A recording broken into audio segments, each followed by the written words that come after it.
Okay, here's what you'll need to make your Barbie box. You'll need a wardrobe box. We got ours from Amazon, and this box is 20 by 20 by 34. And then we got some Rust-Oleum 2x Ultra Cover paint with primer. And the color that we got for the pink, let's see, what's it called? Berry pink, if you could see it right there. And then I also got just a white one to spray the inside of the box. I also had a little spray adhesive for when I put my Mattel logo on there. Ruler, I tried painter's tape, that didn't work very well. So I did duct tape and masking tape. You're also going to need a pencil to mark everything, my Velcro straps, a box cutter, some scissors, and then you're going to need your Mattel logo that I just found on the internet and copied and cut out, and I attached that with the spray adhesive. And then the Barbie logo, I used my Cricut, and I used the retro Barbie font for that. And then the Feelin' Groovy, I used a different font, and I can't remember which one that was. I think just the Barbie font. My straps, I made them really extra long because I'd rather have extra, and you can cut it down. And my Velcro kind of doubles back on itself, so I did that. So those are the supplies that you're going to need to make your Barbie box. If you don't have Velcro like this, you can use ribbons. People have used ribbon. Some people said online that they used one-sided clear packing tape, and they doubled it over on itself. So you can do that. Anything else that you find that will hold will work. Okay, so then I just taped the two flaps together. I didn't do that before when I was practicing, and one of the flaps kept falling down into the box. So to avoid that, taped those two together. And then we're gonna put the next two flaps over like this so that they line up, push them down, and then we're gonna duct tape right there. Okay, sorry, I know I said duct tape the top. I meant masking tape. So I masking taped the top of the box, and then we're gonna flip it over and we're gonna tape the bottoms together from the inside with duct tape. Okay, so then I duct taped inside all of these corners so that the box would stay nice and secure. So that's what it looks like from the inside. Let's flip it up here. This is what it looks like from the outside. And then tomorrow I will spray paint because it's kind of late tonight. I don't want to have the garage door open for any critters to get in, and I don't want my house to reek of spray paint tonight. So I'll spray paint it tomorrow and show you what it's like. All right, so now I put 2 coats of spray paint on here. It took like 2 full cans. This is gonna be the front of my box. And so I kind of left the one area that we're gonna cut out a little free of spray paint, but I forgot on the first coat. So second coat, I just put it on lightly, but we'll see how this all dries up, and then we'll start putting other things on it.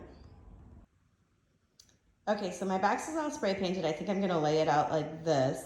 I'm gonna use a little spray adhesive to put this down, and then I'm gonna take off the letters carefully and do the Barbie and then the Feelin' Groovy, and then we'll cut it out like over here, around here, and then kind of follow the Barbie pattern to make it a little bit of fun right there. So I will do all of that and then give you guys another video of how it turns out. Okay, so to put the letters in, I'm just gently peeling back this part so that the white letters stay on the plastic, and then we'll position it and press it down. Okay, now we're just very gently pulling back the plastic transfer tape after we pressed all the air bubbles out of it.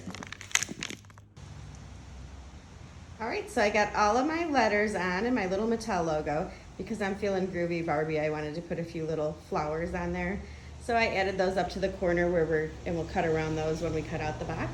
And the next step I will show you is cutting out the box. Okay, it's really hard to see, but the next thing I did was I drew lines in about 2 inches all the way around. And then around the Barbie area, I just kind of free drew it around the B, the I, the E to connect over here at the 2 inches on this side.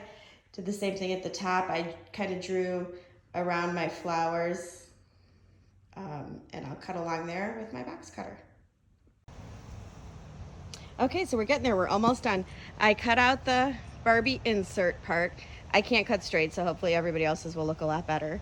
And then I spray painted the inside of the box, kind of a half-ass spray paint because I ran out of the white paint, but at least I think it looks better than the cardboard. If you want to leave the cardboard, that's totally fine too, because you're going to mainly fill up the box. So we're just going to let this dry outside just for a little bit and then bring it in, because I think leaves might be blowing in here if I don't bring it in soon.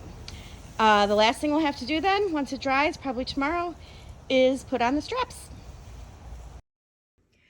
All right, so now we've got the box mostly completed. The last thing we have to do is measure for the straps. So you want to make sure that you don't do it with your head too high up or you won't see yourself. So you want to put the box kind of higher like this. And then I just took a pencil and measured right back here and drew a line. And then I'll make the holes in the back and show you what that looks like when it's done. Then we'll come back and measure for the waist strap. Okay, so I got my Barbie boots on and I'm marking up the back of my box for my straps. For me, it measured about 17 inches from the top, but I'm very short. Your heights might be different. So just do the pencil mark and then measure on the box about where it should go. The straps are 1 inch wide, so I'm not making my holes that big. I don't know if you can see where I marked it. I did about 5 inches in from the side of the box for the center of where the hole is going to be. And I don't want to make them too big because I don't want the straps flopping around too much. And then I'm going to go down just a few inches and make another one for the strap to feed back through. All right, so now we've got the holes cut. And I had this Velcro with these little rings from a costume years ago that I made, and I have some left over. So we're gonna feed that through and make it so that it'll be adjustable in the front. All right, so the Barbie box is complete. I put the waist strap down and I've got the shoulder straps. Some people said in videos to put a shoe box for your back so that you are not too far back in the box, but our boxes are pretty shallow, so I think we'll be okay.